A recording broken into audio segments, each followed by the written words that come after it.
The day was warm and heavy with summer air.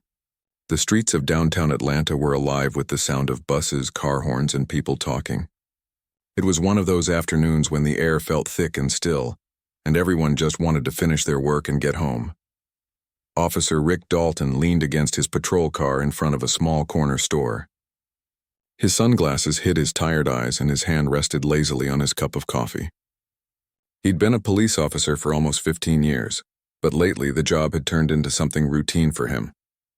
The same streets, the same faces, the same noise. Everything felt like background sound. Across the street, a young woman walked by slowly. She wore a plain gray hoodie and jeans, her backpack hanging loosely on one shoulder. Her face looked calm, focused, and she seemed lost in her thoughts. She wasn't doing anything out of the ordinary, just walking like anyone else. But Rick noticed her. For some reason, his attention fixed on her. Maybe it was her silence, maybe it was her look of confidence, or maybe it was something else. Something he didn't even realize was sitting deep inside him. He frowned slightly. "What's she doing around here?" he muttered, half to himself, half to his partner sitting inside the car. His partner, Officer Miller, looked up from his phone and shrugged. "Just walking, man. Chill. She's not doing anything." Rick didn't respond right away. He watched the woman stop near a vending machine looking for change. His eyes narrowed, not because she was doing something wrong, but because of an old habit, that automatic suspicion he'd learned over the years. He took a sip of his coffee, pretending not to care, but the thoughts in his head grew louder. He thought of all the times he'd been told to stay alert, to trust your instincts. But somewhere along the line, those instincts had started to get clouded by things he didn't want to admit. Judgment, bias, and tiredness from years of bad calls and worse outcomes. The woman, unaware of his watchful eyes, finally found a coin and pressed the button on the vending machine. The bottle dropped and she smiled faintly. She picked it up and started walking again. Rick shook his head. "Doesn't even look like she belongs around here," he said under his breath. Miller sighed. "Man, let her go." "You're reading too much into it." But Rick wasn't listening. Maybe it was pride, maybe it was boredom. He didn't even know. He wanted to prove something even if there was nothing to prove. As the woman walked past the store, Rick suddenly stepped forward. The sound of his boots echoed on the pavement. He held the paper cup in his hand and said, "Hey, you." The woman turned, a little surprised but not afraid. Her voice was calm. "Yes, officer?" Rick felt something tighten in his chest. Her tone wasn't defensive or scared. It was steady, polite, but confident. Somehow that made him feel challenged. "What are you doing around here?" he asked. She looked around, slightly confused. "Just walking home," she replied softly. "Home?" Rick repeated as if it was a word that didn't make sense to him. "Where's that?" She didn't answer right away. There was a small silence between them, filled only by the hum of passing cars. Then she said, "Not far from here." Rick didn't know why, but her calmness annoyed him. It wasn't what he expected. He was used to people getting nervous, explaining themselves quickly, trying to please him. But she didn't do any of that.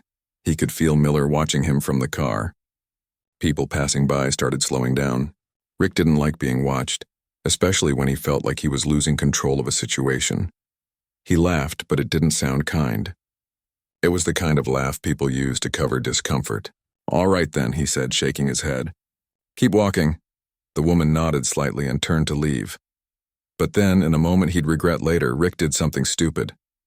He looked at the cup in his hand, the cold coffee, mostly melted ice and water now, and before he even thought about it, he tossed it toward her.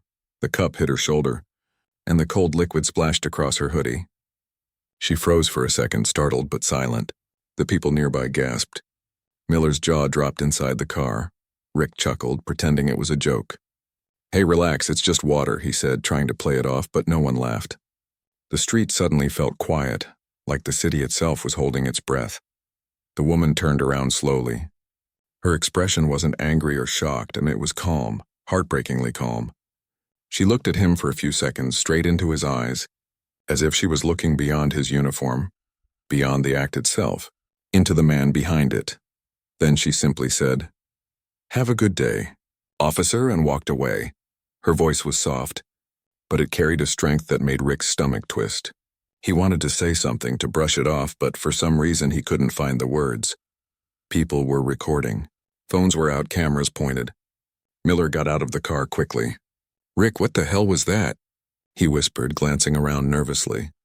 "Relax," Rick said, waving him off. "It's nothing." "Nothing?" Miller's voice was sharp. "You just threw water on a woman for no reason. People saw that, man. They're filming."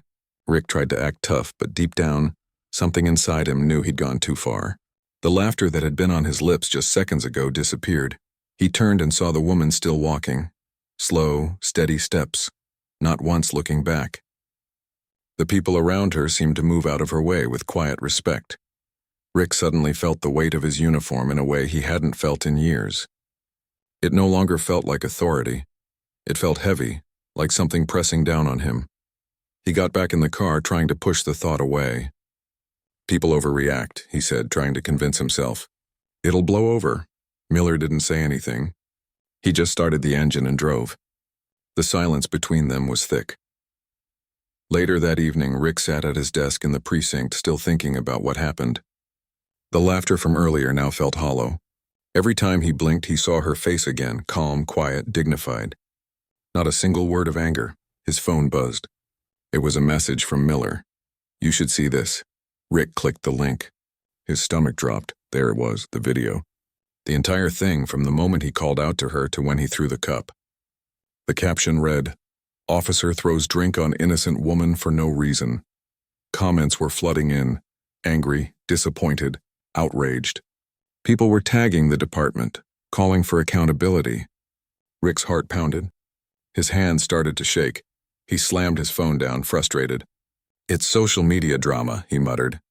But even as he said it, he didn't believe it. He knew what was coming. He'd seen it happen to other officers. One mistake caught on camera, one moment of arrogance, and it was everywhere. Still, a small voice in his head said, maybe it wasn't just the camera. Maybe it was the truth finally catching up with him. By the next morning, the department phones wouldn't stop ringing. Reporters were waiting outside the station. The chief's office door stayed closed all morning. Everyone knew what the video was about, and everyone knew who the officer was. Rick kept his head down, pretending to work, but the whispers around him felt louder than sirens. Miller avoided his gaze. The few officers who used to laugh with him at coffee breaks suddenly had things to do elsewhere. At lunch, a message popped up on the station bulletin board. "All officers involved in the incident outside Lawson's Market are to report for review at 2 p.m. Rick stared at the screen. His hands went cold. "Review?" he muttered. "Already?" He didn't know then that the person leading that review would be the same woman he threw water on, the one he thought was just a stranger on the street. He didn't know that his careless act would soon turn into the lesson of his life, but for now, all he could do was sit there, staring at his reflection in the dark computer screen, realizing for the first time in years how far he'd drifted from the kind of man he once wanted to be. Outside, the same sun that had shone down the day before still burned hot over the city. People kept walking, talking, living. But for Rick, everything had gone quiet. Somewhere out there, the woman in the gray hoodie was also walking, not with anger or revenge in her heart, but with purpose. Because she wasn't who he thought she was, and soon the world would find out exactly who she really is. The next morning started quietly in the precinct, but it didn't stay that way for long. The low hum of conversation that usually filled the office was replaced by whispers, short looks, and the sound of phones buzzing again and again. Officer Rick Dalton sat at his desk pretending to write a report, though his mind wasn't really there. His hands were tense. Every few minutes he would unlock his phone just to check if the video was still trending. It was. Thousands of comments. Some called him cruel, others called for him to be fired. He scrolled through them until his stomach turned. He tossed his phone face down on the desk and leaned back, rubbing his forehead. "This will die down," he said under his breath. "Everything dies down." But it didn't feel like it would. Across the room, his partner Miller kept glancing at him. Miller didn't look angry, just disappointed. He had told Rick to let it go that day, but now it was too late. Miller opened his mouth as if to say something, but then changed his mind. A loud knock came from the captain's office. Everyone went silent. "Dalton Miller, my office, now." Rick felt his heart jump. He tried to stand tall, act calm, But the look in the captain's eyes told him this wasn't going to be a simple talk. Inside the office, the captain was already pacing. He was an older man, steady and calm most of the time, but today his jaw was tight. "Sit," he said. They sat. The captain held a printed sheet in his hand. The official complaint form. "You two know what this is about," he said slowly. "The video, it's everywhere. Headquarters has already called twice this morning. This isn't going away." Rick shifted in his seat. "Sir, it was a misunderstanding." "I didn't mean any harm." The captain raised an eyebrow. "A misunderstanding?" "She was just walking. You threw a drink on her and half the city saw it. There's nothing to misunderstand." Rick tried to look confident. "I made a mistake. I'll apologize. Maybe it'll cool down." The captain shook his head. "You don't get to control this one, Dalton. The chief herself called an hour ago. She said she's personally reviewing this case, and when the chief gets involved, it's serious." Miller looked surprised. "The chief? Since when does she handle minor complaints?" The captain sighed. "That's what I thought too. But apparently this case hit a nerve. She's coming in this afternoon to look at the footage herself." Rick felt a wave of heat rush to his face. He didn't even know who the chief was in person. She had only taken the position recently, and most officers had never met her. He had seen her name on emails, but that was it. He cleared his throat. "So, what does that mean for me?" "It means," the captain said, "you better hope your apology sounds better than your excuses." When they left the office, Rick could feel every pair of eyes in the room on him. Normally, he enjoyed being noticed, and it made him feel important. But today it felt like everyone was waiting for him to fall. He sat down again, his coffee cold beside him. Miller leaned over and said quietly, "You should call your lawyer, Rick, just in case." Rick forced a small laugh. "Come on, man. It's just a review. They'll talk, I'll take a suspension maybe, and that's it." But his voice didn't sound sure. The hours crawled by. Rick tried to distract himself with paperwork, but every few minutes someone's phone would buzz with another update. The department's social media page was filled with angry messages. Community groups were already planning to visit the station, demanding answers. At noon, Miller returned from lunch and handed him a sandwich. "You need to eat something," he said. Rick stared at it but didn't touch it. His stomach felt tight. By 1 o'clock, the air in the precinct had changed. Everyone was quieter than usual. A few officers straightened their uniforms, fixing their badges and collars. The word had spread. The chief was on her way. Rick stood near the window trying to keep his nerves in check. He imagined what the chief might be like. Probably someone older, strict, maybe distant. He rehearsed his apology in his mind. "I acted out of frustration. It was unprofessional. It won't happen again." He kept repeating it quietly to himself until he almost believed it sounded sincere. At exactly 2 o'clock, the doors at the front of the building opened. The room fell silent. A few officers stood at attention. Rick turned to look. A woman walked in. She wasn't tall, but she carried herself with calm authority. Her dark hair was neatly tied back, her suit crisp and professional. Her eyes moved across the room, not hurriedly, not with judgment, but with quiet confidence. Rick frowned. She looked familiar somehow, but he couldn't place where he had seen her. The captain walked quickly to greet her. "Chief Collins, welcome. We've prepared the conference room for your review, Chief Collins." The name echoed in Rick's mind. That was it. The name from all those department memos he had ignored. She nodded politely. "Thank you, Captain." Her voice was calm but firm, the kind of tone that filled a room without needing to be loud. Rick tried to stand a little straighter. Maybe if he looked respectful, it would help. Maybe she wouldn't be too harsh. As she walked past, their eyes met for a second. There was something unsettling about the way she looked at him. Not angry, just knowing. He couldn't explain it, but it made him shift uncomfortably. They all entered the conference room. A screen had been set up at the front. The video paused on the first frame.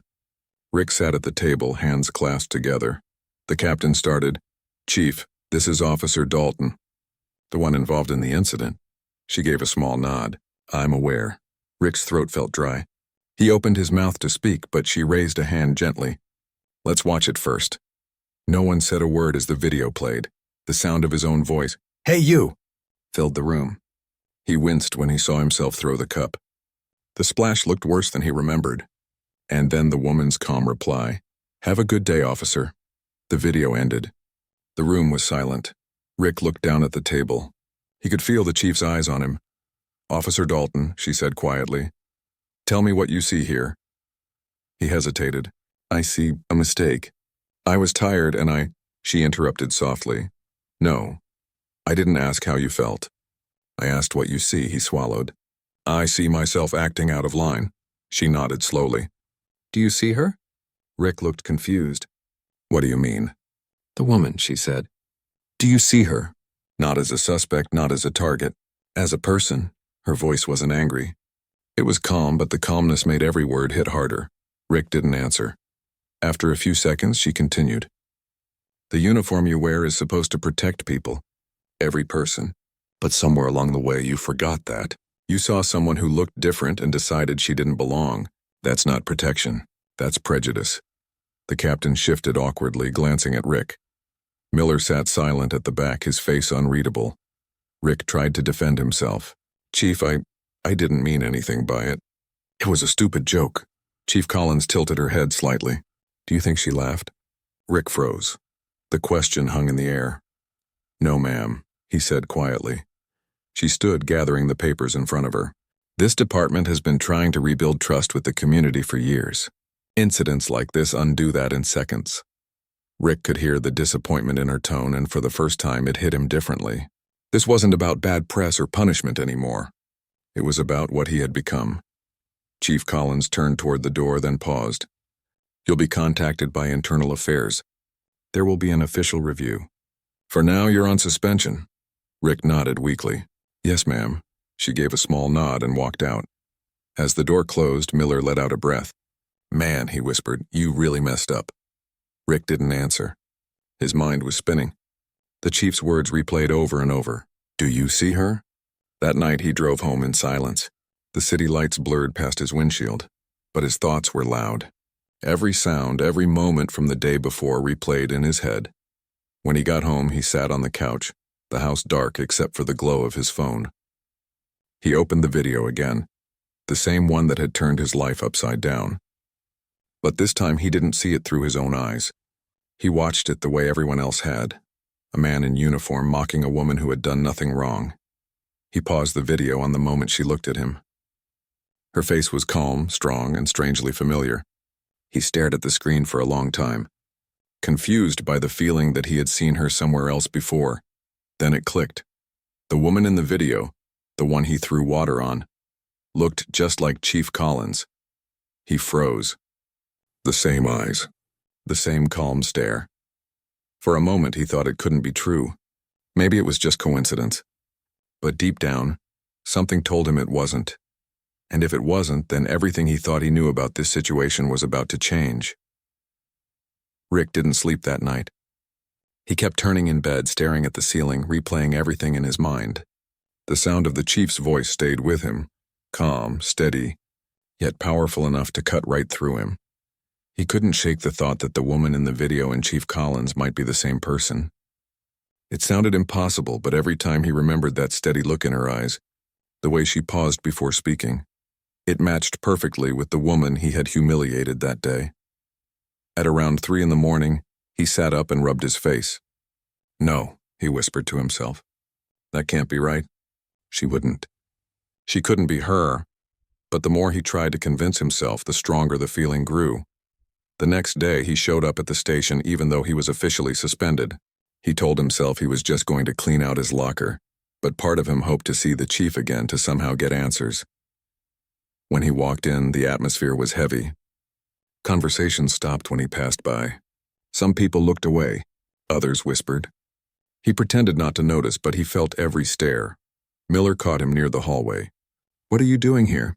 "You're supposed to be off duty." Rick shrugged. "Just grabbing a few things." Miller sighed. "You shouldn't be here right now. The chief's holding another meeting upstairs." Rick's heart skipped. "Another one?" "Yeah," Miller said quietly. "Internal Affairs, the captain, the chief, and all in one room. They're looking at your file." Rick tried to act like it didn't matter, but his hands were shaking slightly. He forced a laugh. "Guess I'll make history, huh?" Miller didn't laugh. "Rick, if I were you, I'd keep my head down and stay out of sight." Things are serious, but Rick didn't listen. Curiosity and guilt pulled him toward the upper floor. He told himself he wasn't eavesdropping, just walking by. But when he heard the murmur of voices coming from the conference room, he stopped. Through the glass window, he could see Chief Collins sitting at the table, speaking calmly to a group of officers. She looked composed, not angry, which somehow made her seem even more intimidating. He couldn't hear everything, but he caught fragments. Public trust, accountability, equal treatment. Those words hit him like small punches. He knew they were about him, even if she never said his name. After a few minutes, she stood up, thanked everyone, and gathered her notes. Rick quickly stepped back, pretending to look busy near the hallway bulletin board. When she walked out, she noticed him immediately. Their eyes met again. "Officer Dalton," she said softly. "You're not supposed to be here." He swallowed. "I just came to collect my things, Chief. Didn't mean to interrupt." She nodded slowly. "Then do that and head home. You'll be contacted when the investigation moves forward." He hesitated. "Chief, can I ask you something?" She looked at him, waiting. "That day?" he said, his voice shaking slightly. "The woman from the video, and was that you?" For a moment, she said nothing. The hallway felt frozen. Then she gave a small, unreadable smile. "You'll find out soon enough," she said, and walked away. Her answer, or lack of one, hit him harder than a direct yes, because now he was sure it was her. The next few days felt like a blur. Reporters gathered outside the station. Community leaders demanded statements, and the story spread faster than anyone expected. Some officers started getting hate messages just for working in the same department. Rick stayed home most of the time. His phone buzzed with calls from people he hadn't talked to in years. Everyone had something to say. Some angry, some sympathetic, some just curious. But the one person he wanted to talk to was the one who wouldn't answer. He drafted an apology letter 3 times but kept deleting it. Everything he wrote sounded wrong. Too formal, too defensive, too shallow. How do you apologize to someone you disrespected? And then discovered they were your boss. A week later, he got a call. "Officer Dalton, you're required to appear at headquarters tomorrow morning for a formal review." His stomach twisted. This was it. The moment he'd been dreading. That night he ironed his uniform. Something he hadn't done carefully in a long time. He stood in front of the mirror, staring at his reflection. The badge on his chest used to fill him with pride. Now it just reminded him how badly he'd failed to live up to it. The next morning he arrived early. The main building of headquarters was larger and cleaner than the precinct. Bright floors, wide hallways, quiet offices. He felt small walking through them. When he entered the meeting room, several people were already seated. The captain, 2 members from Internal Affairs, and Chief Collins at the head of the table. "Good morning," she said evenly. "Good morning, Chief," he replied, barely above a whisper. She gestured for him to sit. "We're here to discuss your behavior and the impact it has had, both internally and publicly." Rick nodded. "Yes, ma'am." One of the Internal Affairs officers started asking questions, routine ones about the event, the circumstances, and his explanation. Rick answered honestly, though each answer felt heavier than the last. He knew there was no excuse. When it was over, the room fell quiet. Chief Collins closed the folder in front of her. "Officer Dalton," she said, her tone softer now, "before I make my final remarks, I want to tell you something personal." He looked up, surprised. She took a slow breath. "The woman in that video, the one you threw water on, and it was me." The words landed like thunder. The room went silent. Even the air felt still. Rick's mouth went dry. "Chief, I didn't know." She held up her hand gently. "I know you didn't, that's the point." She stood, her expression calm but filled with emotion. "A few weeks ago, I started a quiet program. I wanted to see how our officers treat people when no one's watching. I went undercover, no cameras, no press, just me walking like any other person in this city." Rick could barely breathe. Every piece of the puzzle fell into place. "When you called out to me that day," she continued, "I wanted to believe you'd stop yourself, that maybe you'd remember what that badge stands for. But you didn't." His chest tightened. "Chief, She interrupted gently, not harshly. "You looked at me and didn't see a person. You saw something to mock. And that moment told me more about this department than any report ever could." Rick lowered his head. His throat burned. "I'm sorry," he said quietly. "I was wrong. Completely wrong. I can't take it back, but I'm truly sorry." Her eyes softened slightly. I believe you're sorry, Dalton. But sorry isn't enough. It never is. What matters now is what you do after this. He nodded. I understand. She sat down again and folded her hands. I'm not here to destroy your career. I'm here to fix what's broken. Not just in you, but in all of us. You'll be suspended without pay for a time. You'll attend community outreach sessions and training. After that, we'll decide if you're fit to return. Rick exhaled, part relief, part shame. Thank you, Chief, for not giving up on me. She looked at him steadily. I'm not giving up on you, Officer Dalton, but I am holding you accountable. This is your chance to be better. Don't waste it. He nodded again, unable to say more. When the meeting ended, he stayed seated for a moment after everyone else had left. The weight of what had just happened sank in fully. He had humiliated his own chief without knowing it, and yet instead of revenge, she had chosen to teach him. As he left the building, the sun was shining brightly. It should have felt like a good day, but for Rick, it felt heavy. A day of truth, not victory. He drove aimlessly for hours, finally stopping near a small park. Kids were playing on swings, their laughter echoing through the air. Watching them, he felt something inside him break, not from punishment, but from realization. For years, he had let pride and frustration change him. He'd forgotten why he became a cop in the first place, to help, to protect, to make people feel safe. Somewhere along the line, he'd stopped seeing people as people. That night, he wrote another letter, not for the department, not for the media, but for himself. He wrote about what he'd learned, about the way the chief had handled everything with grace, and about how he wanted to earn back his dignity, not just his job. When he finished, he didn't sign it. He just folded it carefully and put it in his pocket as a reminder, because from that moment on, he knew his uniform didn't define him, his actions did. And the next chapter of his life, whatever it turned out to be, would start with humility. Rick returned home from that meeting with his heart heavy but clear. For the first time in a long while, his thoughts weren't filled with excuses or frustration. Instead, he felt something new, quiet acceptance. The next morning, he woke up early even though he didn't have to report to work. Habit, maybe. Or maybe it was guilt that didn't let him rest. He sat by the window, watching the sunlight touch the rooftops, and thought about everything the chief had said. He knew she could have destroyed his career that day, and no one would have blamed her. But she didn't. She chose to give him a second chance he didn't deserve, but one he wasn't going to waste. He made a promise to himself that morning. If I ever wear that badge again, he said softly, I'll do it the right way. Later that week, he received an email from the department. It contained details about his suspension period and a list of programs he needed to attend. One of them caught his eye, a community outreach event organized by the chief herself. It was called Bridging the Gap. It was a program where officers met with local residents to rebuild trust. For years, Rick had brushed off those events, calling them a waste of time, but now he saw them differently. The event was scheduled for Saturday morning at a local community center. Rick hesitated before replying, but finally typed, I'll be there. When the day came, he wore plain clothes instead of his uniform. He didn't want to stand out or draw attention. The center was already buzzing with people, families, kids, local shop owners, and a few officers. At the far end of the room, he saw Chief Collins talking with a group of volunteers. She looked calm and focused, her smile genuine. For a moment, he thought about leaving. He wasn't sure how she'd react to seeing him there. But before he could turn away, she looked up and noticed him. Their eyes met. She gave a small nod, not cold, not overly warm, just enough to say, You belong here too. He took a deep breath and walked in.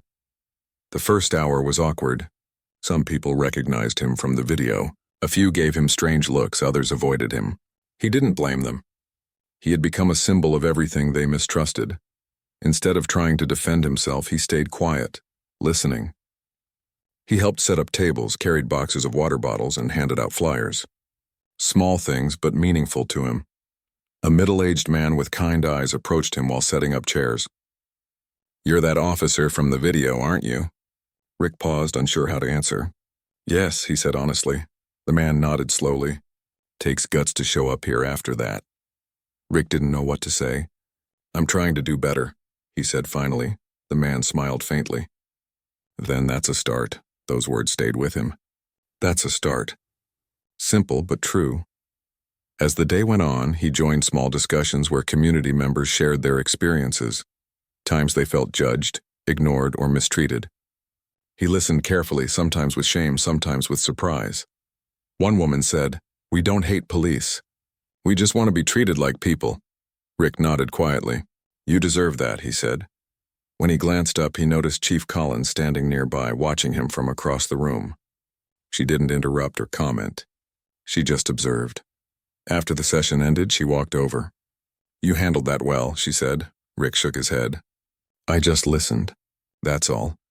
"Sometimes," she replied softly. "Listening is the most important part." There was a pause between them. Not tense this time, but calm.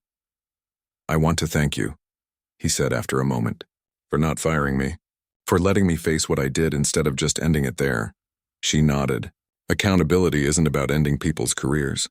It's about changing hearts. You made a mistake, but you're trying. That's what matters now." He hesitated, then asked, "Do you ever regret what happened? Going undercover, I mean." She smiled faintly. "Not for a second.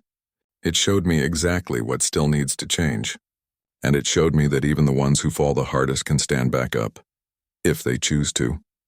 Her words were steady but kind. They sank deep into his mind. In the weeks that followed, Rick continued attending community events. He met with youth groups, volunteered at food drives, and took part in listening sessions. At first, people were wary. But slowly, as time passed, some began to see him differently. He started mentoring younger officers, reminding them what the badge truly meant. "It's not power," he told one rookie during a coffee break. "It's responsibility.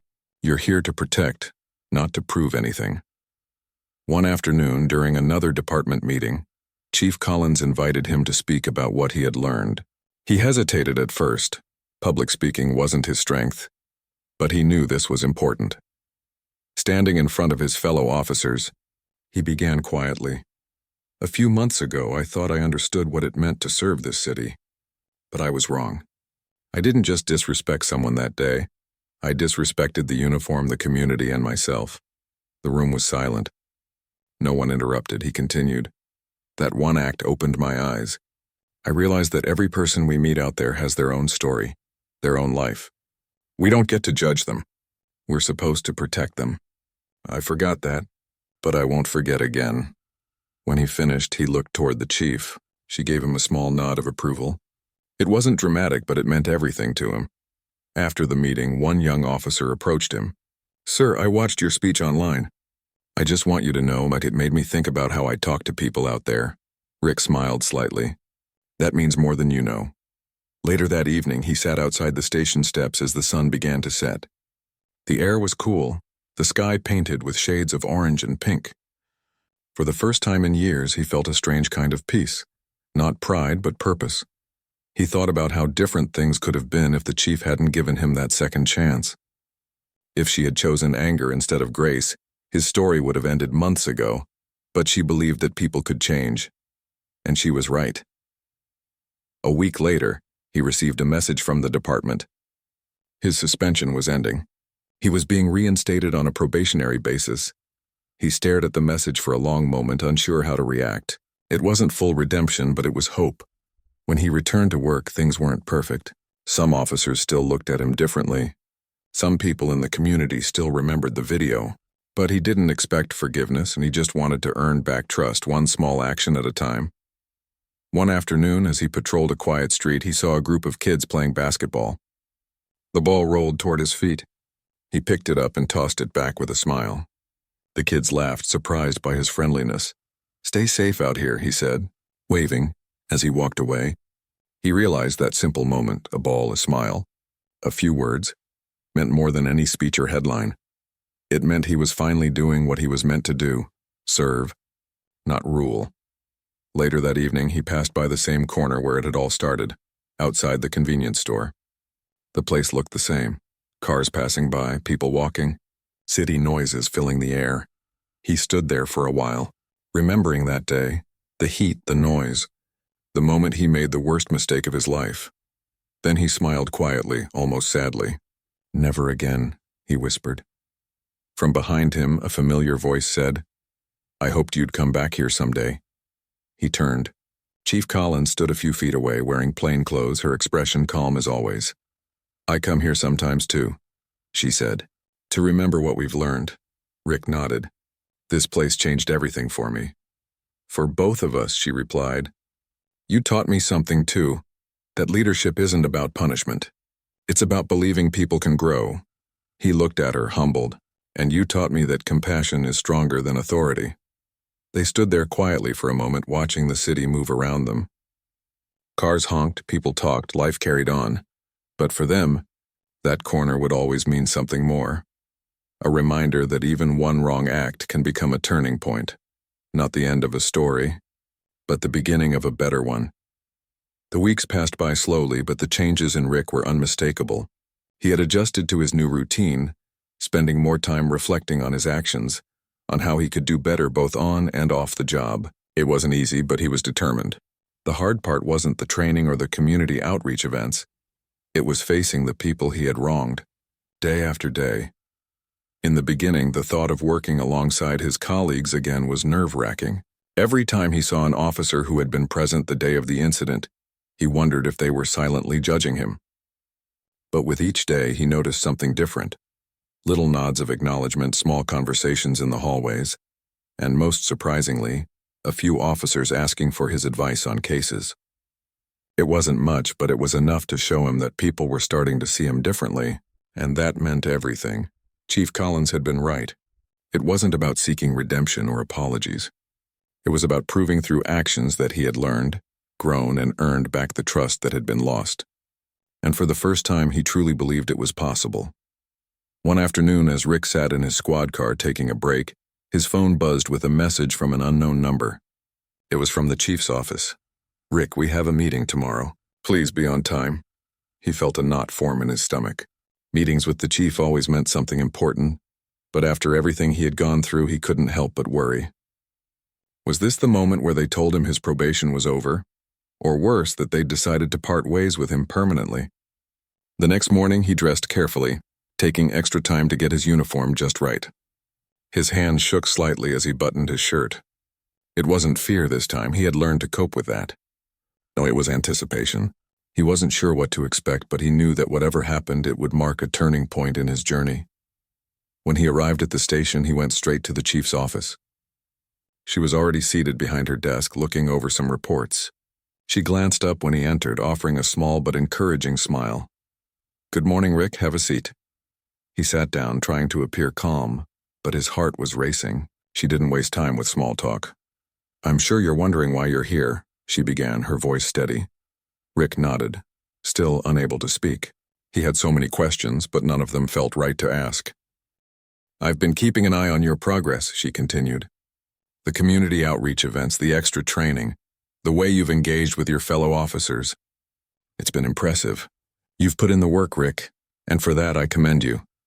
Relief washed over him like a wave. He hadn't expected this. It wasn't just what's the catch, Chief?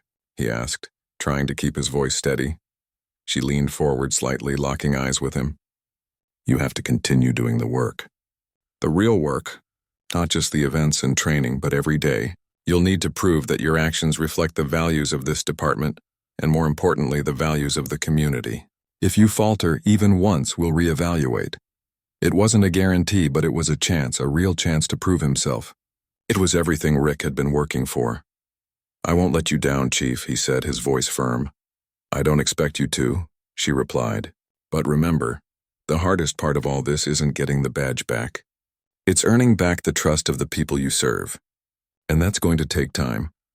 I understand. With that, she stood up, offering her hand to him. Rick stood as well, shaking her hand firmly. I'm proud of you, Rick. Keep it up. As he left her office, the weight that had been on his shoulders for so long finally began to lift. He had a long road ahead of him, but this was the moment that mattered most. The chief had given him a chance to rebuild not just his career, but his life. And for the first time in a long time, he felt like he was worthy of that opportunity. The next few months were challenging, but they weren't impossible. Every time Rick stepped into his squad car, he remembered the lessons he had learned. How to listen, how to treat people with respect, how to always keep his promise to do better. And slowly, the people he served started to see the change in him. He wasn't a hero. He wasn't perfect. But he was real. And for the first time, he felt like he could honestly say that. One evening, as he was finishing his shift, Rick got a call about a disturbance at a local bar. It was a typical Friday night. Rowdy crowd, some drunk patrons causing trouble. He pulled up to the scene. His thoughts immediately focused on how to handle the situation. But as he approached the entrance, he saw a familiar face. It was the man he had spoken to at the community event. The one who had told him that showing up at the outreach events took guts. The man was standing outside the bar talking to a couple of officers. Rick nodded in his direction. "Hey, you're not causing trouble, are you?" he joked. The man smiled, holding up his hands in mock surrender. "No trouble here, officer. Just came by to make sure things didn't get out of hand. Thought I'd help out since I've seen you around."